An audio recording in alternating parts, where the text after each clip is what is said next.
Today I'll be talking about beagles, and this one's one of my favourites because I love the colour. And the beagles are my favourite because my first dog I ever knew was a beagle, because my first toy was a beagle, and I like the colour. Try with white on it because it's a really good colour. Try it. Are they nice dogs, beagles? Really nice. And this little chap, what's he called? Rich. Rich. Oh, bless him. He's got beautiful ears. Let's see, have a look at Dave's ears. Look a bit like him. Yeah, what do you think, Rich? There. So he's just been castrated, hasn't he? So he can go to his home.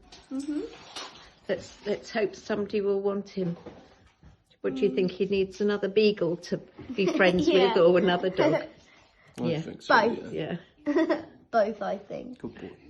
Okay.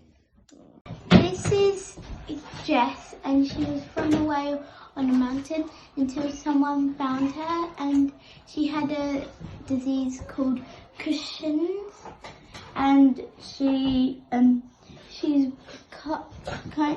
was bold, but she's got a bit more fur, which is good.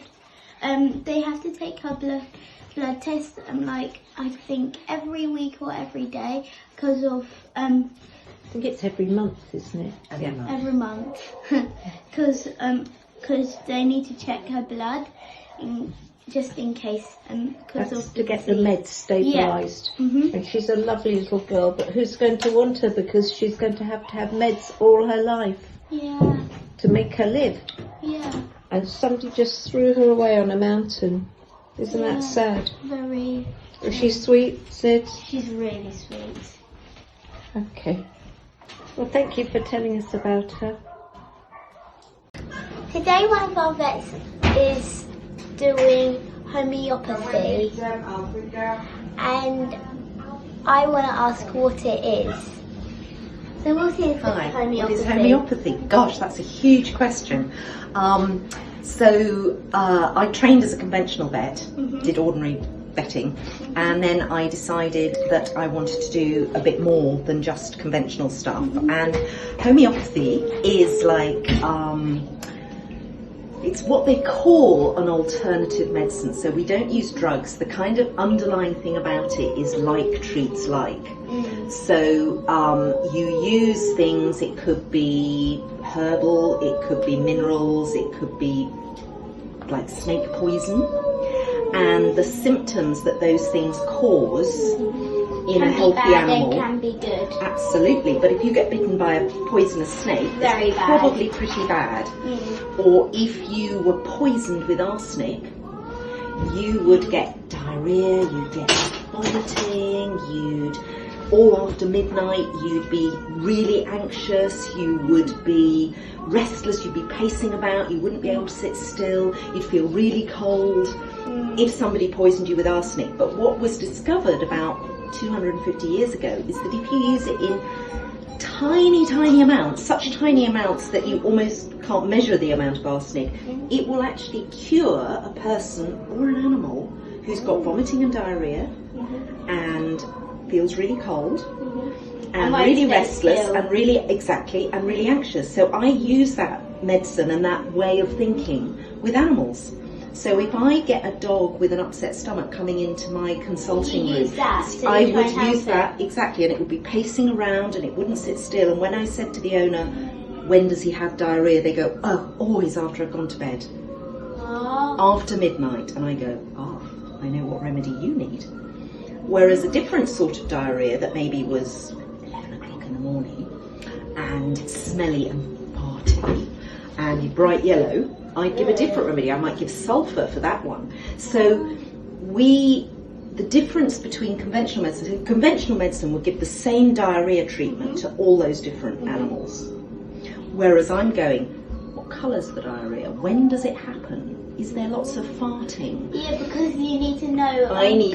Exactly. All of those. If it was like different colour, like you could have to use a different thing? Yes, I'd use a different medicine. So it's what you're basically doing is treating each animal as an individual and saying what's happening for Rex as opposed to what's happening for Fluffy, even if they've both got diarrhea.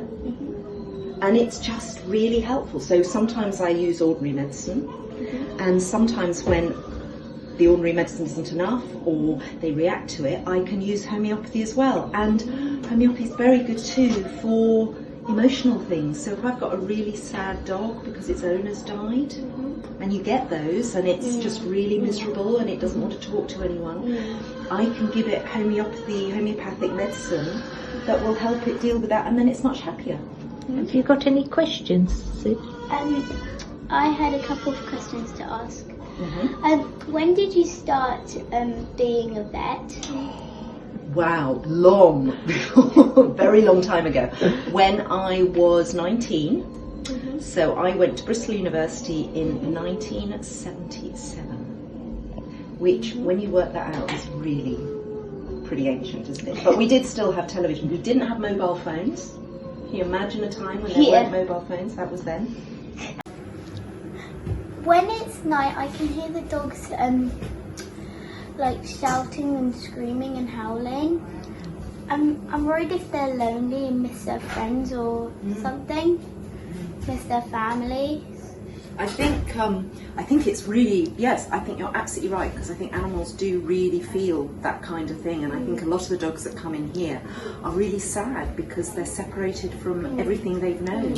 And that's what I love about homeopathy, is that you can actually do something about that, which you can't with conventional medicine. So there's a lovely remedy called Ignatia, which is all about grief.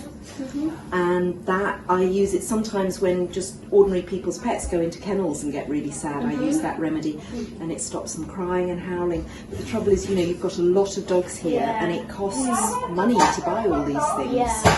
So, if money doesn't grow on trees. It does not. You've obviously been told the right thing. So do you think we could ask people if they could buy it, and perhaps Jane could tell us where? Yeah, that would be. There are what they call homeopathic pharmacies. So they're special pharmacies that produce just homeopathic remedies. So Ainsworth's in London is one of them, and Helios is another one, and they both sell remedies online.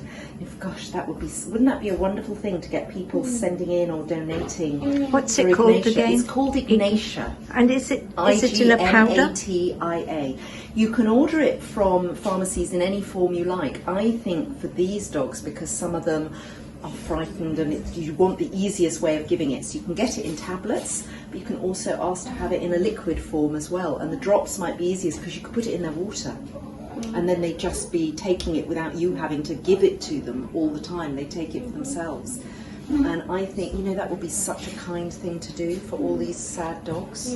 Some nights I go to sleep, and before I'm sleeping I'm crying for the grief. I can hear them howling, and I know they're howling for the dog they've lived with all their life, and that's all they had.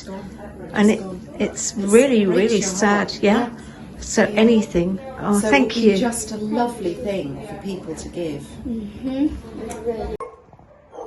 This is my last thing of the day, and I'm gonna give all of the puppies a treat, and then I'm gonna have a bath and go to bed. Here's one for you. Oh, come on, you get one. I can't give. Okay, that one's your one. This one's your one. This one's your one. Wait, who's gonna have this one? You can have it if you like.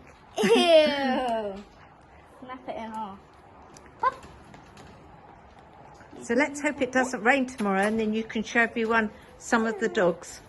Here you go. Then they all have. Bye.